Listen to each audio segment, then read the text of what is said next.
आहे.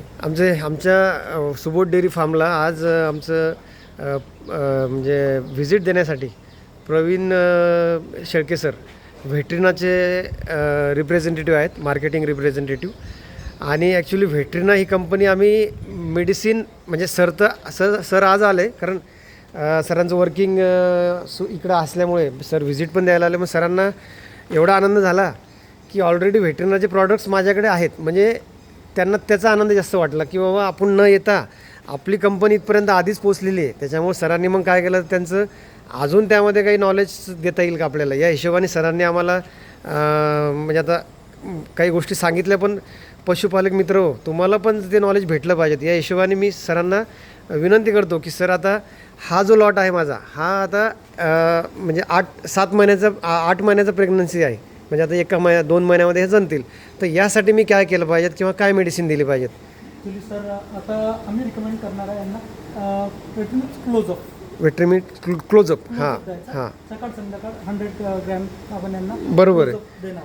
मग त्याचा फायदा काय होईल आपल्याला? फायदा काय होतो माहिती आहे का, जेव्हा आपण क्लोजअप देतो म्हणजे प्रेग्नन्सीमध्ये लास्ट मंथमध्ये जे गर्भाशय असते त्याची वाढ खूप स्पीडली होते. बरोबर. त्याची वाढ स्पीडली झाल्या कारणानं काय होते की त्याची जो रुमेनचा आकार होतो तो कमी होत जातो. त्याला इंटेक म्हणजे जे चारा पाणी आहे दोन्ही कमी घेते. बरोबर. त्यांना सोर्सिंग जे पाहिजे ते त्याची डबल लागते, कारण बच्चाला पाहिजे आणि जनावराला पण पाहिजे, अशा डबल लागते. तिथं डिफिशियन्सी तयार होते.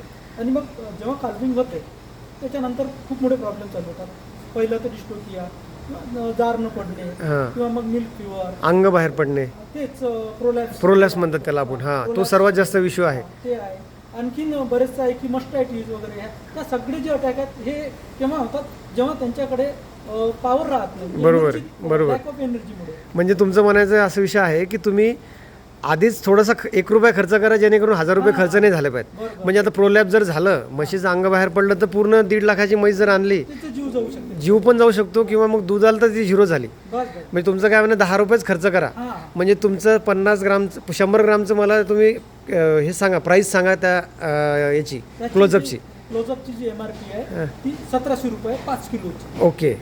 आणि दिवसाला आपल्याला शेवटचा एकच महिना द्यायचा आहे. हां हां म्हणजे हां. एका जनावरावर आपल्याला 1700 रुपयेच खर्च करायचा हां. आहे. आणि जे 1.5 लाखाचा जो आपण म्हणतोय ते जनावर आहे त्याचा जीव जर वाचत असेल हां. तेवढ्या आहे ना. आणि आपला व्यवसाय 1.5 लाख म्हणजे खूप मोठी रक्कम. बरोबर आहे, बरोबर आहे. 1700 रुपये ही तेवढी मोठी नाही. बरोबर आहे. कंपॅरेटिव्ह जर आपण हां हां विचार हां केला तर. हां, तर त्याच्यामुळे बेटर आहे तुम्ही आधीच त्यांना क्लोजअप द्या. बरोबर आहे.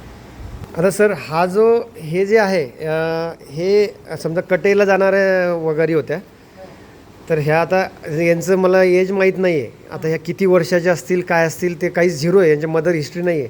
ही फक्त पोलीस स्टेशनला एक गाडी होती आणि त्या हिशोबाने थोडंसं कटेला नको जायला म्हणून माझी भावनिकता, आणि मी सक्षम होतो, कारण ऑलरेडी एवढ्या म्हशी असल्यामुळे मी सक्षम होतो. आता यांना जर मला वाढवायचं आहे तर यांना मी काय केलं पाहिजे? ॲक्च्युली सर यांना आता आपण हिप ग्रो, कारण यांच्या वयानुसार 1 वर्ष प्लस आहेत, 1 वर्षाच्या वरतीचे सर. हां, आपण यांना हिप ग्रोवर द्यायचं. बरोबर आहे. जेणेकरून हिप ग्रोमध्ये व्हिटॅमिन मिनरल आहे. बरोबर आहे. सोबत बीटा कॅरोटीन आहे. हो. जी यांच्या युट्रस वगैरे याची वाढ झाली नाही हो. एवढी पाहिजे तेवढी. बरोबर आहे. बरं, आता हिप ग्रो जे आहे, काशीची वाढ, बरोबर आहे, जे ग्रंथी आहेत त्याला डेव्हलप करायसाठी काम करायचं. हां हां, हिप ग्रोची गरज आहे. ओके.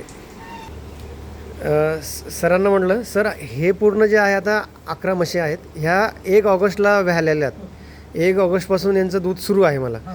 तर आता यांच्यासाठी काय करू शकता तुम्ही आता? आता ह्या दुधावर आहेत. हां आपला. हां, आणि जवळपास 1 महिना यांना झाला आहे हो. बच्चा देऊन. हो तर यांना आपण वेट्रिमिक लॅक्टेशन जे मिनरल मिक्सचर आहे हो हो, ते वेट्रिमिक लॅक्टेशन नावाने आहे. हां. सर कन्फ्युजन काय उरायलं की लोकांना मिनरल मिक्सर माहीत आहे, हां. पण लॅक्टेशन लोकांना वाटतं की बाबा दूध वाढायसाठीच एक काय. तर मला ते सांगा, लॅक्टेशन इक्वल टू म्हणजे मिनरल मिक्सर आणि ते एकच शब्द आहे. हां, लॅक्टेशन त्याच्यामध्ये विटॅमिन मिनरल आहेत. हां. सो प्रीबायोटिक प्रोबायोटिक आहे. म्हणजे जे मिनरल मिक्सरमध्ये जे आहे. टॉक्सिन ब्लाइंडर आहे. हां हां, ज्याच्यामुळे काय होतं की चयापचन किंवा ह्या ज्या सगळ्या गोष्टी आहेत त्याच्यावर काम होते. आणि दुधाचा जो मार्ग आहे तो शेवटी तोंडात वाटेच आहे. बरोबर. जेवढा चारा पचेल, जेवढं त्याच्यापासून युटिलायझेशन होईल ते त्याच्यानुसार त्यांना दूध द्यायची क्षमता बरोबर वाढते. आहे, बरोबर. आणि एसएनएफ फॅट याच्यावर खूप चांगलं काम होते. हो हो, जेव्हा त्याच्यात प्रीबायोटिक प्रोबायोटिक आहे हां. एसएनएफ फॅट वगैरे याच्यावरही काम होते. चांगला फॅट लागणे दूध व्यवसायासाठी कधी बेटर आहे. आणि सर काय उरलं, मिनरल मिक्सचर हा शब्द पशुपालक मित्रांना माहीत आहे. बरोबर. आणि लॅक्टेशन, आता इंग्लिशमध्ये लॅक्टेशन म्हटलं हां की ते पण गोंधळून जाऊ राहिलं. त्याच्यामुळे मिनरल मिक्सचर लोक देतात आणि लॅक्टेशन म्हटलं की मग ते लोकांचं गोंधळ उडतो. मग त्यात ते तुमचा प्रॉडक्ट नाही जात समजा, जोपर्यंत वापरत नाही तोपर्यंत. आता मी सर 1 वर्ष झालं वापरतोय, माझ्या पहिल्या लॉटला मी 1 वर्ष वापरलं, त्याच्यामुळे मला त्याचे रिझल्ट्स माहीत आहेत. फक्त मला ॲज अ रिप्रेझेंटेटिव्ह तुम्हाला तेच क्वेश्चन आहे की तुम्ही पशुपालक मित्रांना तेच सांगा की सर मिनरल मिक्सचर म्हणजेच हे आहे फक्त, प्लस आपण याच्यात हे देऊ राहिलो. हां. हे मिनरल मिक्सचरच आहे हां लॅक्टेशनमध्ये. हां. लॅक्टेशन काळात द्यायचं आहे म्हणून त्याला आपण लॅक्टेशन म्हणून, हां म्हणजे दूध काढायच्या काळामध्ये देतो म्हणून तो शब्द आपण त्याला तिथं आपण ओके त्याला लॅक्टेशन नाव दिलं हां. कंपनीने. हां आणि लॅक्टेशन तुम्ही ऑलरेडी यूज केला, मी केलेलं सर, तुम्हाला त्याचे बेनिफिटही मिळाले. मिळाले सर. माझं मस्टॅटिस जे होतं ना, मस्टॅटिस की म्हणजे आपण कुठल्यावर टीका हां, करणार हां. पण कुठल्याही कंपनीचं जर काय एखादं मिनरल मिक्सचर देतात तर त्याचं काम काय, दूध वाढवणे. बरोबर आहे. हे नुसतं दूध वाढवायचंच काम नाही. हां यांची जी 20 डेची जी सायकल आहे त्याला पुन्हा करेक्ट करणे. मस्टॅटिसमध्ये काही फायदा आहे का बा सर? हां मस्टायटिसमध्ये याचा फायदा असा होतो की जनावराला क्लोजअप आणि लॅक्टेशन जर दिलं गेलं मस्टायटिस होणारच नाही. याच्यामध्ये काय म्हणजे मस्टॅटिस का म्हणून नाही होत म्हणजे रोगप्रतिकार शक्ती जी असते ती हां. चालवली की प्रत्येक ते बॅक्टेरियल इन्फेक्शन. बरोबर आहे, बरोबर आहे. आणि ते कधी होणार आहे जेव्हा एनर्जी किंवा त्याच्यात जी पॉवर पाहिजे जनावरांमध्ये ती राहिली नाही तेव्हा अटॅक करणार आहे बॅक्टेरिया. म्हणजे तुमचं म्हणणं आहे की स्नायू आपले घट्ट राहतात हां. आणि स्नायू घट्ट राहिल्यामुळे मग ते आतमध्ये काही एंट्री होत नाही. ओके ओके आणि थोडंसं काय ते जेव्हा आपण मिल्क काढून घेतो हां तेव्हा अर्धा तास त्यांना बसू देऊ नका, बरोबर आहे, जेणेकरून त्यांचा जो संपर्क आहे, जे सड असतात त्याचे छिद्र जे आहेत ते ओपन राहतात बरोबर. अर्धा तास. त्यांना उभंच ठेवा, म्हणजे बसू देऊ नका. बरोबर आहे. ते एक प्रिकॉशन म्हणून चांगलं. हो सर, आता हे ना यांना 1 महिन्याचं आहे सर्व ह्या, म्हणजे ह्या व्हॅल्या ज्या म्हशीत यांचे जे बच्चू कंपनी आहे, तर आता याच्यामध्ये तुम्ही काय मला मार्गदर्शन करू शकता? आता हे 1 महिन्याच्या हां हां आपला जो प्रोडक्ट आहे यांची वाढ करायसाठी, हां यांची ग्रोथ होणं गरजेचं आहे, यांची पोटाची डेव्हलपमेंट साठी काम करणं गरजेचं आहे. तर त्याच्यासाठी आमचा भुईग्रो हां लिक्विड फॉर्ममध्ये हां भुईग्रो येते.